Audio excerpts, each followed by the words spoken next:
ఈ లేడీకి 12 మంది ఆడపిల్లలు ఉంటారు అండ్ వాళ్ళు ఎప్పుడు కూడా గొడవ పడుతూనే ఉంటారు. ఒకరోజు ఈవిడ విసిగిపోయి వాళ్ళని ఘోరంగా ఎడుతుంది. దాంతో వాళ్ళు అలిగి పక్షుల్లాగా మారి ఎటో ఎగిరిపోతారు. వాళ్ళు వెళ్లిపోయారని ఈవిడ చాలా బాధపడుతుంది. కానీ కొన్ని రోజులకి ఈవిడకి ఒక కొడుకు పుడతాడు.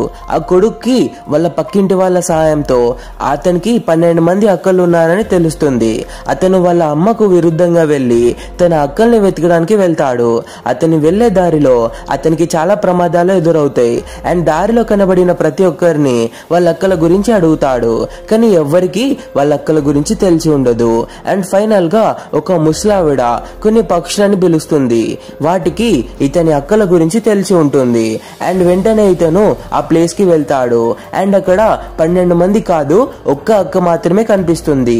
ఫస్ట్ ఆమె ఇతన్ని చూసి భయపడుతుంది. కానీ ఇతను మొత్తం స్టోరీ చెప్తాడు. ఇంతలో మిగిలిన 11 మంది అక్కలు కూడా వస్తారు.